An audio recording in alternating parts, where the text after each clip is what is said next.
മരുഭൂപ്രയാണത്തിൽ ചാരിടുവാൻ ഒരു നല്ല നായകൻ നിനക്കില്ലയോ? കരുതുന്നിനവൻ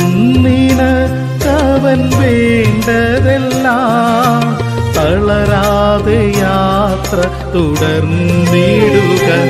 അഴലേറും ജീവിതമരുവിൽ നീ തളരുകയോ ഇനി സഹജേ?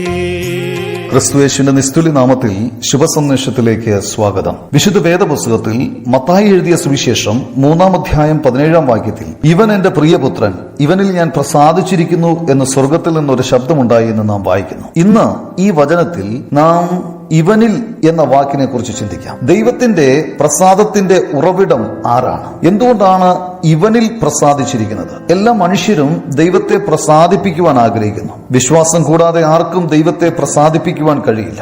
വിശ്വാസം എന്താണ്? വിശ്വാസം എന്തുകൊണ്ട് ആവശ്യമായിരിക്കുന്നു? ദൈവം ഉണ്ടെന്ന് മനുഷ്യൻ വിശ്വസിക്കുന്നു, ദൈവം ഉണ്ടെന്ന് പിശാചി വിശ്വസിക്കുന്നു, അവൻ വിറയ്ക്കുകൂടി ചെയ്യുന്നു. എന്നാൽ പിശാചിന് ദൈവത്തെ പ്രസാദിപ്പിക്കുവാൻ കഴിയില്ല. കാരണം താൻ സ്വന്തം ഹിതത്തിനനുസരിച്ചാണ് പ്രവർത്തിക്കുന്നത്. ദുഷ്ടൻ 10 ലക്ഷം മോഷ്ടിച്ച് 10,000 ദൈവത്തിന് കൊടുത്ത് ദൈവത്തെ സന്തോഷിപ്പിക്കാൻ ശ്രമിക്കുന്നു. കൊലപാതകം ചെയ്തിട്ട് 100 കണക്കിന് ആളുകൾക്ക് ഒരേ സമയം സദ്യ വിതരണം ചെയ്ത് ദൈവത്തെ പ്രസാദിപ്പിക്കുവാൻ ശ്രമിക്കുന്നു. ഇങ്ങനെ ചെയ്യുന്നതുകൊണ്ട് ദൈവം പ്രസാദിക്കുമോ?